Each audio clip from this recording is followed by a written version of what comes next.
Bonjour Alain, bonjour Paul. Bonjour. Merci d'être là aujourd'hui encore pour continuer notre étude de la parole de Dieu.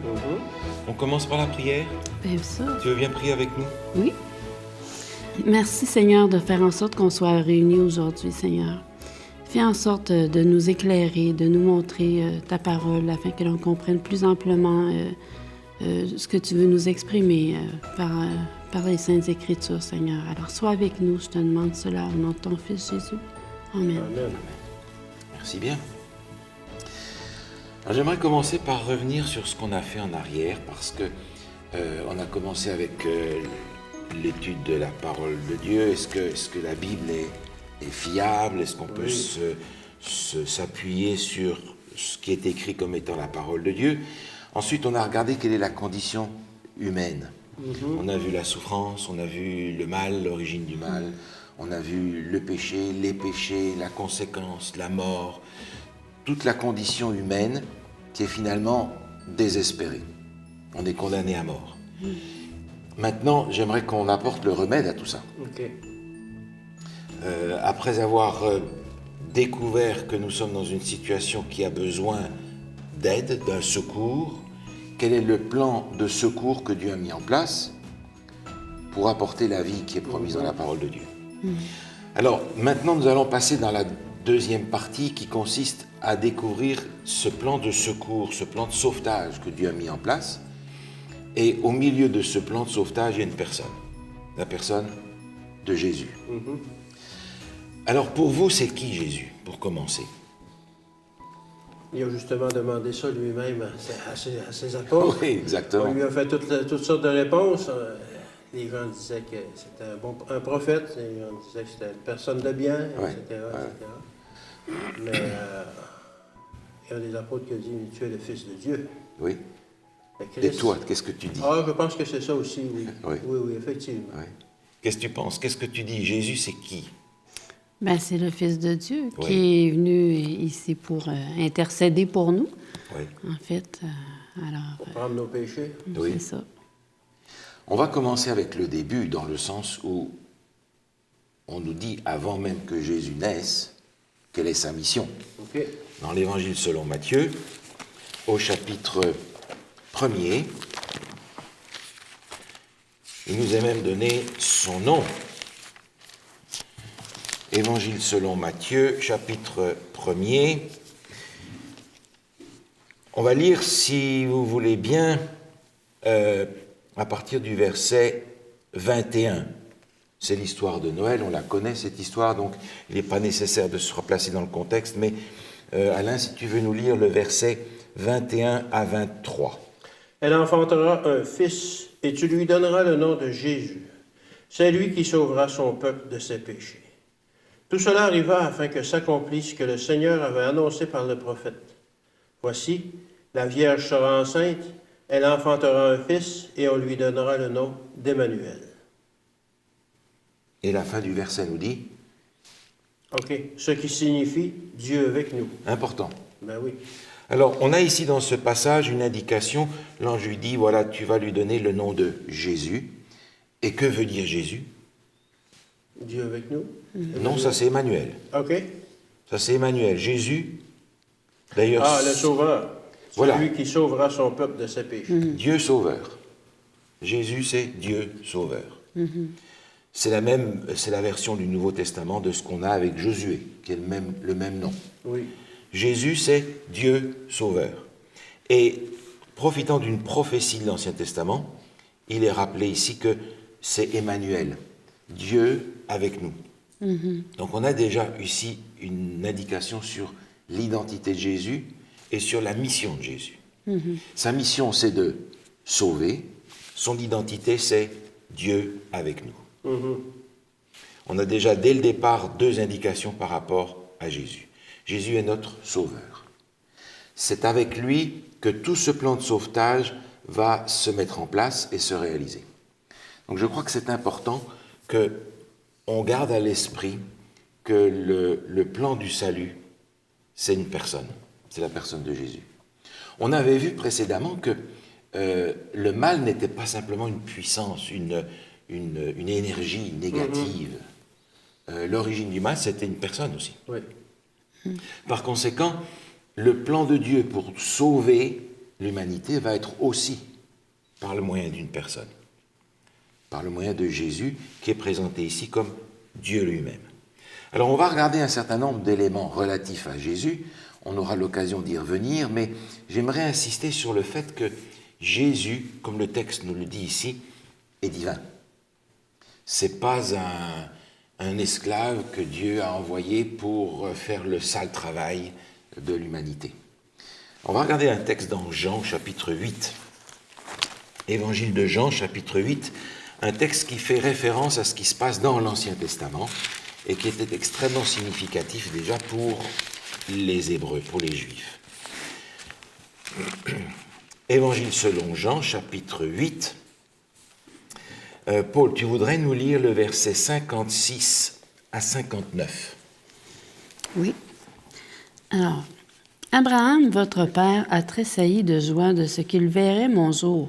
Il l'a vu et il s'est réjoui. Les Juifs lui dirent, tu n'as pas encore 50 ans et tu as vu Abraham. Jésus leur dit, en vérité, je vous le dis, avant qu'Abraham fût, je suis. Là-dessus, ils prirent des pierres pour les jeter contre lui, mais Jésus se cacha et il sortit du temple. Merci. Alors, on va commencer par la fin. Il nous a dit au verset 59 qu'ils ont voulu le lapider. Pourquoi? Il était fâché de ce qu'il avait déclaré. Et il avait dit quoi? Ben, il dit, c'est drôle ce qu'il a dit. Il dit, avant qu'Abraham fût, je suis. Et qu'est-ce qu'il y a là de si grave qu'on a besoin de lapider Jésus? Ben, ça le mettait justement comme un personnage éternel. Disons qu'il était là avant Abraham. Oui. C'est ce qu'ils lui ont dit. Tu n'as même pas 50 ans, puis tu dis que tu as vu Abraham. Difficile. Alors qu'Abraham était là des centaines d'années. 2000 ans avant. 2000 ans avant. Environ. Ouais. Alors, ce que Jésus dit ici est extrêmement symptomatique. Et les Juifs ont tout de suite compris de quoi il s'agissait. Il reprend une expression ici de l'Ancien Testament, avant qu'Abraham fût, je suis. Alors, on va laisser Jean et on va retourner dans le livre de l'Exode, au chapitre 3, pour retrouver l'origine de cette expression-là. Exode, chapitre 3. On est là au début de cette histoire de Moïse qui va rechercher le peuple hébreu en Égypte.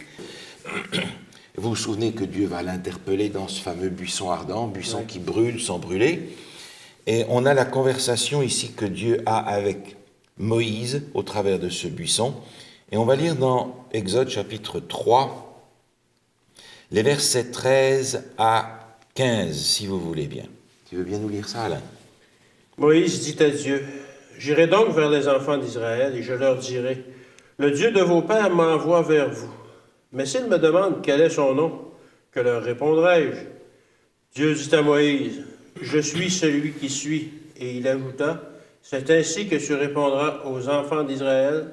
Celui qui s'appelle « Je suis » m'a envoyé vers vous. » Dieu dit encore à Moïse, « Tu parleras ainsi aux enfants d'Israël, l'Éternel, le Dieu de vos pères, le Dieu d'Abraham, le Dieu d'Isaac, le Dieu de Jacob, m'envoie vers vous.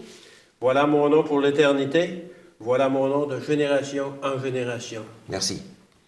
Alors Jésus va reprendre cette expression « Je suis », par laquelle le nom de Dieu même va être fait, les 4 lettres qui sont le nom de Dieu et qui sont la substance du verbe être, et que nous traduisons en français par l'Éternel. Lorsqu'on a le mot Dieu, on a généralement le mot Elohim, et lorsqu'on a l'Éternel, dans nos versions en français, on a généralement Yahweh. Alors Jésus va dire, avant qu'Abraham existe, je suis. Autrement dit, je suis celui qui est par définition. Il est en train de dire aux Juifs dans Jean 8, dans le buisson ardent, qui est-ce qui parlait avec Moïse? C'était moi. Oui. Et on comprend pourquoi ils ont voulu le lapider, parce que dans leur esprit, c'était un blasphème. C'est ça. Donc, dire Dieu. Oui. Et on comprend à ce moment-là que Jésus lui-même est en train de dire « Je suis l'Éternel ». La divinité de Jésus est donc clairement présentée là. Et on se souvient que dans le moment du baptême, Dieu du haut du ciel avait donné son approbation à Jésus. Donc on peut comprendre que ce que dit Jésus ici dans Jean a effectivement l'approbation de Dieu le Père. Sinon on pourrait s'attendre à ce qu'il le foudroie sur place. Ah ben oui. N'est-ce pas? J'aimerais qu'on regarde aussi un autre texte qui se trouve dans le Nouveau Testament, dans Hébreux, au chapitre 13. Hébreux, chapitre 13, le verset 8. Hébreux, chapitre 13, le verset 8. Une petite phrase claire. Tu veux nous lire ça, s'il te plaît? Oui. Alors, Jésus-Christ est le même hier et aujourd'hui et éternellement. Ça veut dire quoi, ça? Ouais, il est là, c'est l'Éternel. Il est C'est là de l'Éternel. toute éternité. C'est là, Hier, aujourd'hui, il est, éternellement. par définition. C'est l'identité même de Dieu, être. D'autres passages, et ils sont nombreux, dans les Écritures nous montrent la divinité de Jésus. Il en est un qui est d'une clarté incroyable, on ne peut pas passer à côté, c'est dans Colossiens chapitre 2. Colossiens chapitre 2.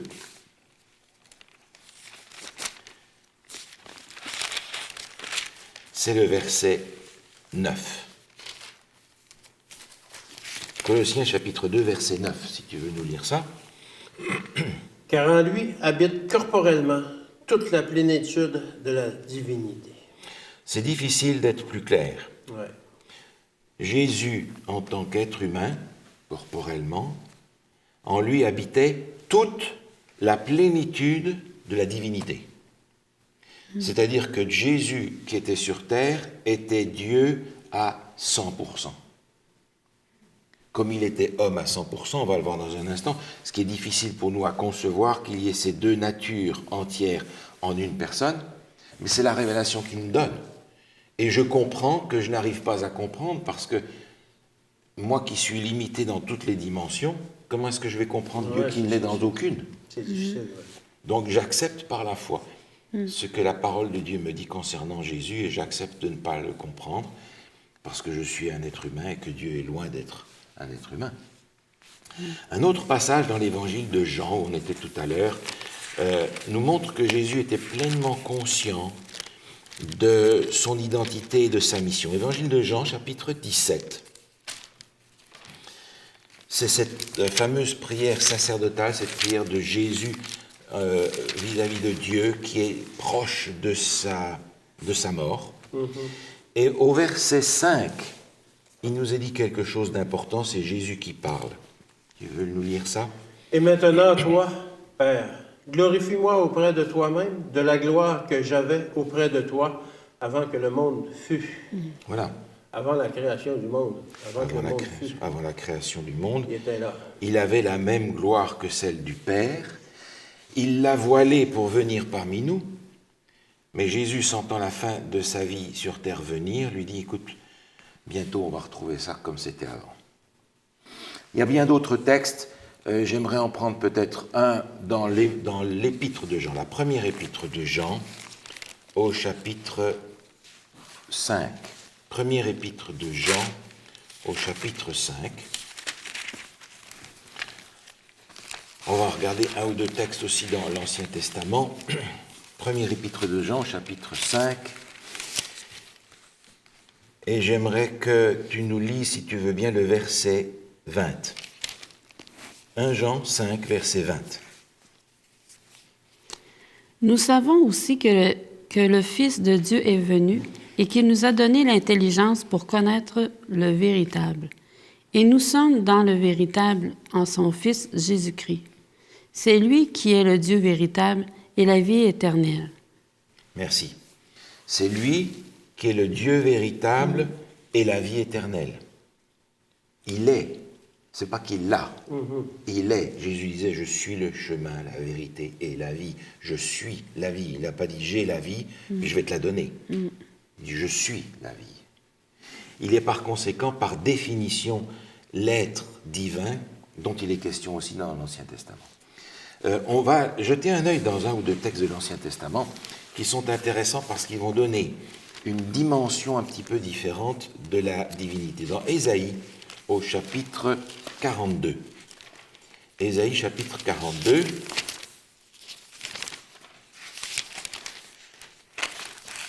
On va regarder le verset 1.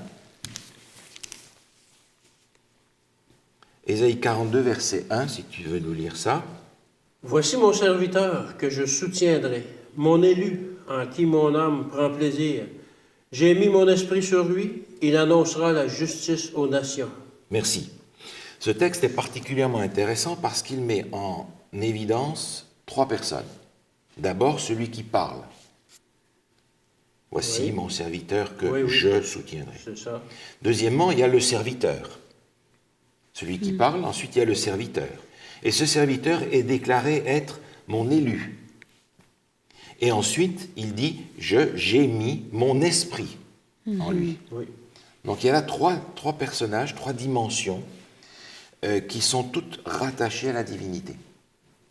On retrouve d'ailleurs quelques versets plus tard, au verset 6, si tu veux lire le début du verset 6.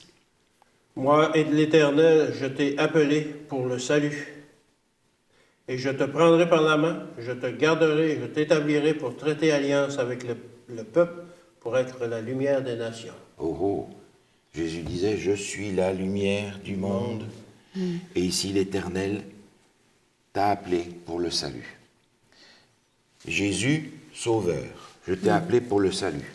Donc nous, on retrouve ici la présence de Jésus, la présence de Dieu, la présence du Saint-Esprit, dans ce message qui annonce la mission de Jésus. Un peu plus loin d'ailleurs, dans le même livre, au chapitre 48, on retrouve la même chose. Chapitre 48, les versets, on va lire, si vous voulez bien, les versets 12 à 16. Tu veux nous lire ça, Paul? Bien sûr. Écoute-moi, Jacob, et toi, Israël, que j'ai appelé. C'est moi qui suis le premier, c'est aussi moi qui suis le dernier. Ma main a fondé la terre, et ma droite a étendu les cieux. Je les appelle, et aussitôt ils se présentent. Vous tous, assemblez-vous et écoutez. Qui d'entre eux a annoncé ces choses?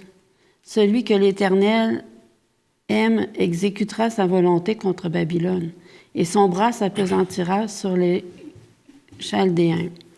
Mais moi, j'ai parlé et je l'ai appelé. Je l'ai fait venir et son œuvre réussira. Approchez-vous de moi et écoutez. Dès le commencement, je n'ai point parlé en cachette. Dès l'origine de ces choses, j'ai été là. Et maintenant, le Seigneur, l'Éternel, m'a envoyé avec son esprit. Merci. Au début, on a ce passage, c'est moi qui suis le premier, c'est moi qui suis le dernier, qui nous rappelle ce que Jésus lui-même dit à Jean dans le livre de l'Apocalypse, au chapitre 22. Oui, oui. N'est-ce pas? Au verset 14, il dit « Celui que l'Éternel aime exécutera sa volonté contre Babylone ». On a ici 2 dimensions, une dimension historique sans aucun doute, que l'on retrouve aussi dans Ésaïe, mais aussi une dimension prophétique, parce que Babylone, dans l'Apocalypse, va prendre une dimension symbolique du mal et de tout ce qui vient de l'ennemi. Et au verset 16, il est dit maintenant, « Le Seigneur, l'Éternel, m'a envoyé avec son esprit ». On a encore ici les 3 éléments qu'on avait vus précédemment. Le Seigneur, l'Éternel, m'a envoyé avec son esprit. On a donc déjà dans l'Ancien Testament et dans bien d'autres endroits cette notion de Jésus qui vient et qui est Dieu sauveur. Donc je ne voudrais pas prendre plus de temps, on va revenir sur cette notion de la divinité de Jésus la prochaine fois parce qu'il y a plusieurs éléments qu'il faut qu'on regarde en rapport avec ça, mais j'aimerais regarder 1 ou 2 textes en rapport avec l'humanité de Jésus. Jésus est aussi un être humain à 100%. Dans l'Épître aux Hébreux, au chapitre 2, on a une indication sur un texte qui est l'équivalent de ce qu'on avait dans Colossiens 2, mais par rapport à l'humanité de Jésus. Hébreux chapitre 2, on va lire le verset 17. Hébreux chapitre 2, le verset 17. Si tu veux nous lire ça. En conséquence, il a dû être rendu semblable en toutes choses à ses frères, afin qu'il fût un souverain sacrificateur miséricordieux et fidèle pour le service de Dieu, pour faire l'expiation des péchés du peuple. On a en Jésus un trait d'union. D'un côté, il est Dieu et il tient la main du Père, et de l'autre côté, il est homme et il tient notre main à nous. Vous vous souvenez qu'on avait défini le péché comme étant la rupture d'une relation. Ouais. Et la solution du péché va consister à réparer cette rupture. Jésus, pour pouvoir réparer cette rupture, doit pouvoir tenir la main de Dieu et la main des hommes, et dans ce sens-là, avoir et la nature de Dieu et la nature des hommes, pour faire cette réconciliation. Donc Jésus pleinement Dieu et Jésus pleinement homme. Et on retrouve Jésus qui est dans une situation tout à fait simple. Un exemple dans l'évangile de Marc, au chapitre 4, où on voit Jésus dans cette humanité avec ses limitations. Marc chapitre 4, le verset 38. Marc chapitre 4, le verset 38. Si tu veux lire, Paul. Et lui, il dormait à la poupe sur le coussin. Ils le réveillèrent et lui dirent, « Maître, ne t'inquiètes-tu pas de ce que nous périssons? » Voilà, il s'est endormi, c'est la tempête, les disciples sont paniqués parce qu'ils sentent qu'ils sont en danger. Jésus est tellement fatigué qu'il dort. Moi, j'aurais été là, je n'aurais pas dormi. Mais Jésus est tellement fatigué après la journée qu'il a eue qu'il s'est endormi. Bon, nous aussi, à la fin de la journée, on est content d'aller faire dodo. Jésus est dans cette situation de limite, de force, et il doit aussi dormir comme chacun d'entre eux. Alors on a cette expression dans l'Évangile selon Matthieu, on va la regarder rapidement au chapitre 16, une expression que Jésus aimait beaucoup, qu'il employait à son propos. Matthieu chapitre 16. Paul, tu voudrais nous lire le verset 27, s'il te plaît. Car le Fils de l'homme doit venir dans la gloire de son Père avec ses anges, et alors il rendra à chacun selon ses œuvres. Merci. Cette expression « le Fils de l'homme », on la retrouve à plusieurs reprises, même dans ce chapitre, où Jésus plutôt va demander à ses disciples « Qu'est-ce que les gens disent de moi, Fils de l'homme ?» Fils de l'homme, c'est cette expression que Jésus aime parce qu'elle traduit sa parenté directe avec nous. Fils de l'homme. Cette manière que Jésus a de dire « Je suis pleinement dans votre condition à vous ». Et c'est nécessaire pour être le sauveur qu'il veut être pour nous. Jésus pleinement Dieu, Jésus pleinement homme. Maintenant, d'autres éléments en rapport avec Jésus sont particulièrement importants. C'est le fait que, comme on l'a vu d'ailleurs en partie, Jésus est l'accomplissement de tout ce que l'Ancien Testament nous annonce à son sujet. Dans Michée, dans le livre du prophète Michée, est-ce que tu veux nous lire, s'il te plaît, le verset... Michée chapitre 5, verset 1. Et toi, Bethléem Ephrata, petite entre les milliers de Juda, de toi sortira pour moi celui qui dominera sur Israël et dont l'origine remonte aux temps anciens, au jour de l'éternité. L'origine remonte Aux temps anciens, au jour de l'éternité. au jour de l'éternité. On a donc cette référence à Jésus, l'Éternel. Mais qu'est-ce qu'il doit faire? Dominera sur Israël, Il va venir où? sur la terre. À Ephrata, qui est un autre nom de Bethléem. Bethléem. Oui. Bethléem, n'est-ce pas? Donc Bethléem va être l'endroit où Jésus va naître, et on apprend que celui qui vient à Bethléem, c'est celui qui existe depuis toujours. Ouais. Ça. Donc il est l'accomplissement des prophéties de l'Ancien Testament. Et sans même aller beaucoup plus loin, on a dans l'évangile de Luc, à la fin de l'évangile de Luc, ce récit où les deux disciples qui rentrent chez eux à Emmaüs sont rencontrés par Jésus. Vous vous souvenez? Oui, oui. Et Jésus va leur expliquer ce qui le concerne dans toutes les Écritures. Mais les Écritures, à ce moment-là, c'est quoi? Ah, c'est l'Ancien Testament, c'est Il n'y en a pas d'autre. la loi et les prophètes qui appelaient Il n'y a pas d'autre, le nouveau n'est pas encore là.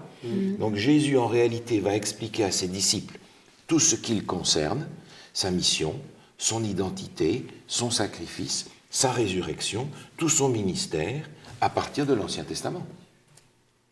Et on pourrait prendre des heures pour éplucher tous ces textes de l'Ancien Testament qui montrent qui est Jésus, ce qu'il est venu faire, et que Jésus a présenté à ces deux personnages, peut-être mari et femme, qui rentraient chez eux. Et le texte nous raconte, vous vous en souvenez, il disait, notre cœur brûlait au-dedans de nous alors qu'il nous présentait les Écritures. Mais c'était l'Ancien Testament. Oui. Autrement dit, à la limite, on n'a pas besoin du Nouveau Testament pour comprendre qui est Jésus. Parce que Jésus lui-même a utilisé l'Ancien pour présenter toute sa mission, son identité, son ministère, le plan de sauvetage que Dieu a utilisé pour lui, par lui. Il a utilisé l'Ancien Testament. Alors on ne va pas prendre aujourd'hui le temps de regarder toutes ces prophéties, elles sont innombrables, qui pointent sur la mission de Jésus et parfois sur des détails de son ministère. On va juste prendre un ou deux éléments, si vous voulez bien, avec ça. Par exemple, on pourrait regarder dans le psaume 22, le verset 18. Psaume 22, le verset 18. Psaume 22 qui est un psaume messianique.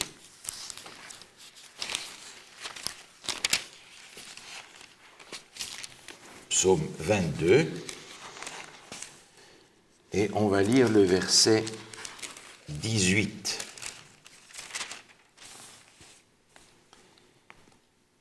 On va lire 17 et 18, si tu veux bien, pour avoir l'ensemble.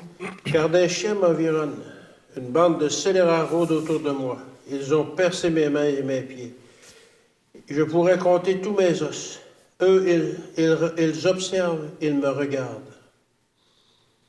On peut continuer. 19. Oui. Ils se partagent mes vêtements, ils tirent au sort ma tunique. Alors on retrouve là des éléments qu'on connaît de la crucifixion. On va juste regarder dans Matthieu chapitre 27, au verset 35, retrouver exactement cet événement-là. Matthieu chapitre 27, verset 35. Matthieu 27, verset 35. Tu veux nous lire ça, Paul? Oui. Après l'avoir crucifié, ils se partagèrent ses vêtements en tirant au sort afin que s'accomplisse ce qui avait été annoncé par le prophète. Ils se sont partagés mes vêtements et ils ont tiré au sort ma tunique. Merci. Alors, les auteurs du Nouveau Testament se plaisent à faire référence à ces prophéties de l'Ancien pour montrer que Jésus n'est pas simplement quelqu'un qui débarque de nulle part. Il est l'accomplissement des prophéties qui vont dans les détails.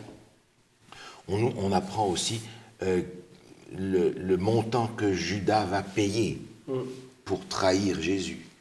Tout un tas de détails qui sont relatifs à la mort de Jésus en particulier et que l'on retrouve aussi dans l'Ancien Testament.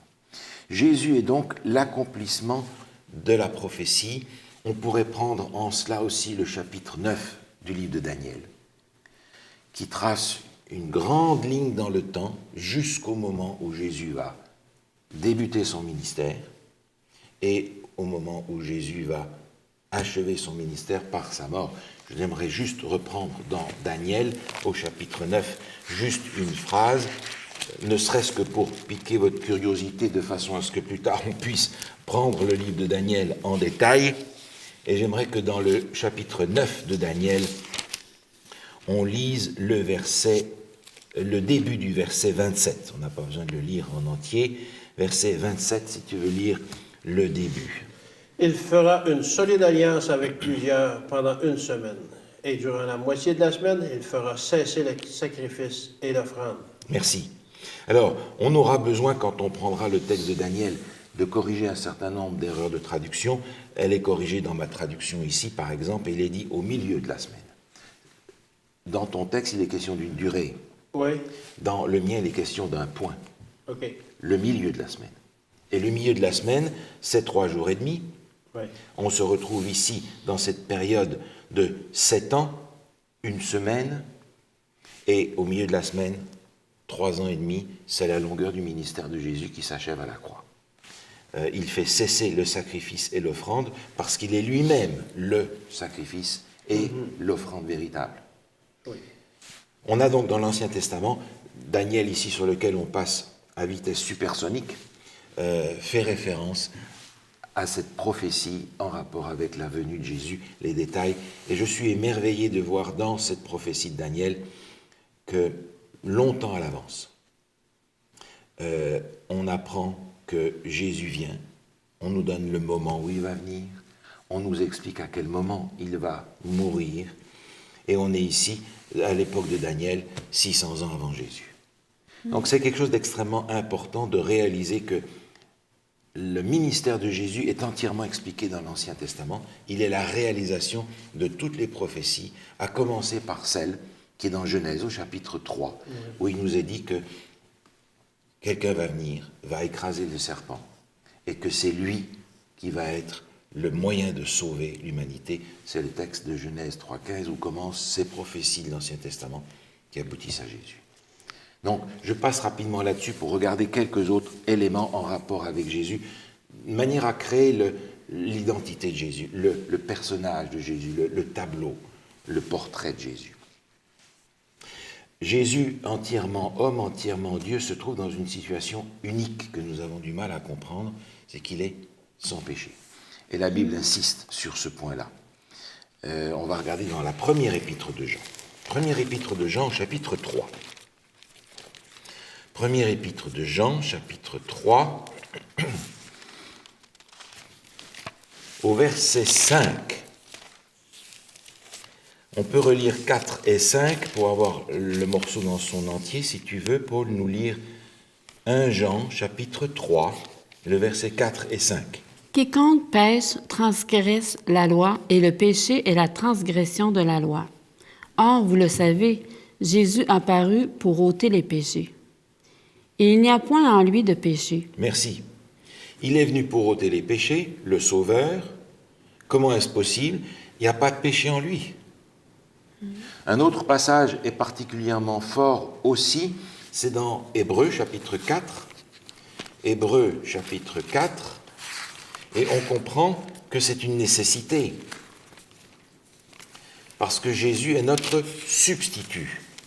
Hébreux chapitre 4, on va lire les versets 14 et 15, si tu veux nous lire ça.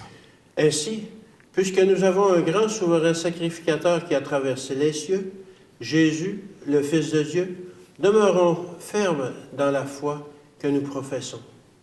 Car nous n'avons pas un souverain sacrificateur qui ne puisse compatir à nos faiblesses. Au contraire, il a été tenté, comme nous, en toutes choses, sans commettre de péché. Merci. Il s'est retrouvé dans notre situation d'être humain à 100%, confronté au même problème, sans commettre de péché. Et ça, c'est inconcevable pour nous, parce qu'on ne connaît rien d'autre que ça. Jésus n'a pas commis de péché, et c'est une nécessité, parce que si Jésus vient mourir à notre place, il faut qu'il soit sans péché, sinon il va mourir pour lui-même. On va regarder ce passage qui se trouve dans 1 Corinthiens, chapitre 15, où l'apôtre Paul est extrêmement clair à ce sujet-là. 1 Corinthiens, chapitre 15, on va lire les versets 3 et 4. 1 Corinthiens, chapitre 15, le verset 3 et 4. Tu veux nous lire ça, Paul? Oui.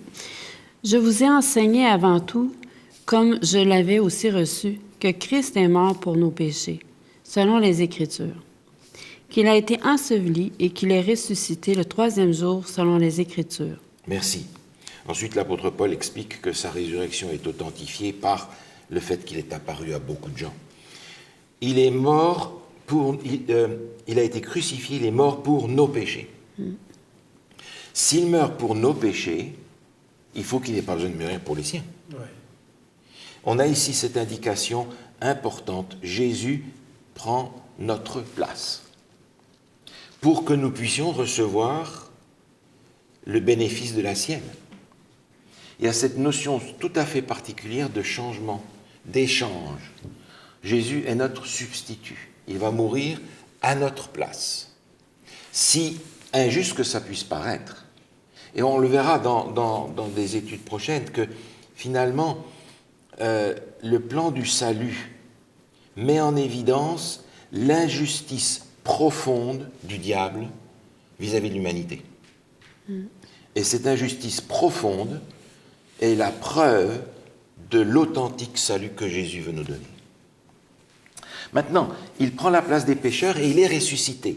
Alors, puisqu'on est ici dans 1 Corinthiens 15, restons dans ce chapitre pour lire les versets suivants. On était au verset 4 et je vais te demander de nous lire le verset 5, 6 et 7. Et qu'il est apparu à Céphas, puis aux 12. Ensuite, il est apparu à plus de 500 frères à la fois, dont la plupart sont encore vivants, et dont quelques-uns sont morts. Ensuite, il est apparu à Jacques, puis à tous les apôtres. Après eux tous, il m'est aussi apparu à moi, comme un avorton. Merci. L'apôtre ici est en train de dire, Jésus n'est pas ressuscité en cachette. Ouais. Il a apparu à plein de gens, à des individus, à des groupes. La résurrection de Jésus est authentifiée par le fait que tous ces gens ont vu Jésus. Vous vous souvenez, Jésus va dire même à ses disciples, touche, tu pourras toucher mes plaies, mes mains, tu verras, c'est pas une image, c'est pas un fantôme, c'est pas une apparition bizarre, c'est pas un Jésus mystique, c'est Jésus qui est ressuscité. Point. Donc c'est très important de se rendre compte que Jésus, dans sa résurrection, est de nouveau vivant. C'est pas un fantôme, c'est pas une idée, c'est une réalité. Dans l'Épître aux Romains, au chapitre 8, Épître aux Romains, chapitre 8, au verset 34, l'apôtre Paul insiste à nouveau là-dessus. Il nous est dit, si tu veux lire le verset 34, « Qui les condamnera? Christ est mort. Bien plus, il est ressuscité. Il est à la droite de Dieu et il intercède pour nous. » Jésus est ressuscité, il est au ciel à la droite de Dieu, et il a un ministère au ciel. Il n'est pas là en train d'attendre que ça se passe. Il exerce un ministère d'intercession en vue de l'humanité. Sans aller beaucoup plus loin, on peut revenir dans 1 Corinthiens, chapitre 15, où on était tout à l'heure. Dans ce chapitre où Paul parle de la résurrection, d'ailleurs, il va montrer que si Jésus n'est pas ressuscité, le plan du salut n'a plus de sens. 1 Corinthiens, chapitre 15, on va lire le verset 16 à 18, si tu veux bien. Car si les morts ne ressuscitent point, Christ non plus n'est pas ressuscité. Et si Christ n'est pas ressuscité, votre foi est vaine. Vous êtes encore dans vos péchés. Et par conséquent, aussi ceux qui sont morts en Christ sont perdus. Merci. Tu peux nous lire le verset 20 aussi, si tu veux bien. Mais maintenant, Christ est ressuscité des morts. Et il est les prémices de ceux qui sont morts. Merci. L'apôtre Paul dit ici, écoutez, si vous ne croyez pas dans la résurrection, comme les Sadducéens par exemple, le plan du salut ne fonctionne pas. Parce que si Jésus ne ressuscite pas, est-ce qu'on a encore un sauveur? Non, parce que s'il n'est pas ressuscité, il est mort et dans la tombe. Qu'est-ce qu'on fait avec ça? On suit le même chemin. On va dans la tombe et on ne ressuscite pas non plus. Mais non. Bouddha est mort. Oui. Mahomet est mort. Tous ceux qui se sont présentés comme des sauveurs sont morts. Il en est un qui est ressuscité, qui est la vie, parce qu'il est la vie, c'est Jésus. Sans ça, on n'a pas de sauveur. Et on n'a pas non plus de sauveur s'il n'est pas Dieu. On n'a pas non plus de sauveur s'il n'est pas homme, pour exercer ce ministère de la réconciliation avec Dieu. Jésus est par conséquent le seul par lequel nous puissions être sauvés. Tous les autres sont aussi dans la tombe. Tous ceux qui se prétendaient être des sauveurs. Regardez dans le livre des Actes des Apôtres, dès les premières prédications des apôtres, ils sont très clairs là-dessus. il n'y a pas d'hésitation. Actes chapitre 4, le verset 12. Si tu veux nous lire le verset 12, s'il te plaît. Il n'y a de salut en aucun autre, car il n'y a sous le ciel aucun autre nom qui a été donné parmi les hommes par lequel nous devions être sauvés. Aucun nom parmi Parmi les hommes. Quels que soient les êtres humains quelle que soit la prétention des êtres humains, quels qu'ils soient, il n'y en a qu'un seul qui est le Sauveur, c'est Jésus. C'est une indication un petit peu troublante parce que on se rend compte que Jésus n'est pas venu pour sauver les Juifs ou les chrétiens ou une catégorie de gens. Il est venu pour sauver tout le monde. Et on aura l'occasion de parler de cela aussi. L'apôtre Paul nous explique que même ceux qui ne connaissent pas Jésus sont peut-être en communion avec lui sans le savoir. Mais Jésus est venu pour sauver l'humanité. Il n'y en a qu'un qui peut le faire. Un et un seul. On va regarder un autre passage, si vous le voulez bien, dans l'Évangile selon Jean, au chapitre 3. Et je pense que ce texte-là, vous devriez pouvoir le réciter par cœur. Évangile selon Jean, au chapitre 3, Jean 3,16. Ok, Ah ben oui. Le fameux texte de Jean 3,16 qui résume exact. tout l'Évangile. Oui. Tu veux nous lire ça, Alain, s'il te plaît? Car Dieu a tant aimé le monde qu'il a donné son Fils unique, afin que quiconque croit en lui ne périsse point, mais qu'il ait la vie éternelle. Dieu a tant aimé, Le monde, le monde même entier. chose. Ouais. Jésus est le sauveur de toute l'humanité. Et qu'est-ce qu'il faut faire pour qu'il soit notre sauveur? Il faut l'accepter. Il faut Croire en l'accepter, lui, croire en afin lui, que quiconque croit en lui. l'accepter comme le sauveur. C'est Tu ça. veux nous lire le verset 36, s'il te plaît, dans le même chapitre? Jean 3, 36. Celui qui croit au Fils a la vie éternelle. Celui Merci. qui ne croit pas Oui. au Fils ne verra point la vie, mais la colère de Dieu demeure sur lui. Celui qui croit au Fils a la vie. Oui. Jésus s'est présenté comme étant la clé du plan de sauvetage pour l'humanité. Beaucoup de gens parmi l'humanité se sont présentés comme des sauveurs, comme des messies, comme il n'y en a plus aucun. Et s'il y en a qui viennent, d'autres, ils vont suivre le même chemin de la tombe comme les autres. Nous avons par conséquent un sauveur, Jésus, parce qu'il est homme, parce qu'il est Dieu, parce qu'il est sans péché, parce qu'il est l'accomplissement de toutes les prophéties. Il est l'unique, le Fils de l'homme et le Fils de Dieu. Et j'aimerais peut-être terminer ce moment avec Jésus par ce texte que l'on a dans Éphésiens chapitre 2, un texte que nous relirons encore, mais qui met Jésus au centre de ce plan de sauvetage, Éphésiens chapitre 2. Et je vais te demander, Alain, de nous lire le verset Éphésiens chapitre 2, les versets 4 à 10, si tu veux bien. Mais Dieu, qui est riche en miséricorde, à cause du grand amour dont il nous a aimés, nous qui étions morts par nos offenses, nous a rendus à la vie avec Christ. Il nous a ressuscités ensemble et nous a fait asseoir ensemble dans les lieux célestes en Jésus-Christ, afin de montrer dans les siècles à venir l'infinie richesse de sa grâce par sa bonté envers nous en Jésus-Christ. Car c'est par la grâce que vous êtes sauvés, par le moyen de la foi, et cela ne vient pas de nous, c'est le don de Dieu. Ce n'est point par les œuvres, afin que personne ne se glorifie, car nous sommes son ouvrage, ayant été créés en Jésus-Christ pour de bonnes œuvres que Dieu a préparées d'avance, afin que nous les pratiquions. Merci beaucoup. Jésus va montrer à l'humanité l'infinie richesse de sa grâce et de sa bonté. Dieu n'est pas là en train de regarder pour savoir quelle bêtise on va faire pour s'assurer que nous allons mourir pour toujours.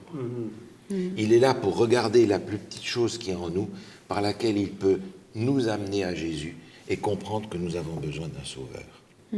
Ce Sauveur, il nous est offert, il est là, il est vivant aujourd'hui. Je n'ai pas envie de mettre ma vie éternelle entre les mains d'un Sauveur qui est mort. Ça ne me tente pas beaucoup. Mais entre les mains de quelqu'un qui vient pour donner sa vie pour moi, qui ressuscite et qui travaille encore pour moi dans le ciel aujourd'hui pour que je sois sauvé, c'est une autre dimension. Et maintenant que nous avons déjà vu la situation catastrophique de l'être humain, je me réjouis de découvrir en Jésus l'infinie richesse de la grâce de Dieu. C'est-à-dire que finalement, je ne mérite rien. Je n'ai rien à offrir. Je n'ai qu'à recevoir. Et tout le plan que Dieu a mis en Jésus pour nous sauver est une invitation à recevoir. L'apôtre Paul disait, c'est pas par nos œuvres, afin qu'on ne se glorifie pas. Non. Mais si je peux me glorifier de quelque chose, je n'ai pas besoin d'un sauveur. Donc Dieu nous met vraiment totalement à plat en nous montrant notre situation d'échec total pour qu'on puisse découvrir l'infinie richesse de la bonté de Dieu et donner gloire à Dieu. Pas à nous-mêmes, pas à ceux qui nous annoncent l'Évangile, pas à ceux qui ont des prétentions par rapport à ça, mais à Jésus seul. Comme le texte qu'on a vu tout à l'heure, il n'y a pas d'autre nom parmi les hommes par qui nous puissions être sauvés. Et j'aimerais vous inviter aussi, comme tous ceux qui nous entendent, à recevoir Jésus simplement comme leur sauveur personnel. Nous n'avons pas d'autre solution. Et dans les études que nous allons faire par la suite, on va regarder quel est le fonctionnement extraordinaire de ce plan de sauvetage. Et en découvrant ce plan extraordinaire, on va découvrir l'amour extraordinaire de Dieu. C'est l'amour de Dieu qui nous sauve. On prie ensemble. Oui. Seigneur notre Dieu, nous voulons te remercier pour Jésus. Nous n'avons aucune idée de la grandeur de ce sacrifice que Jésus a consenti pour nous. Et ce sacrifice n'a pas commencé à la croix, ce sacrifice a commencé lorsqu'il a quitté le ciel pour venir dans ce monde de péché, vivre aussi comme un homme, comme nous. Seigneur, nous voulons te louer pour le sacrifice suprême à la croix. Nous voulons te louer pour la promesse qu'il a faite de nous donner la vie éternelle. Et Seigneur, nous voulons aujourd'hui à nouveau recevoir Jésus comme notre Sauveur. Nous n'avons rien à offrir, nous n'avons rien à donner, nous n'avons qu'à recevoir. Et nous t'invitons, Seigneur, à être notre Sauveur personnel. Accorde-nous cette grâce, nous t'en prions, au nom du Christ, notre divin Sauveur. Amen. Amen. Amen.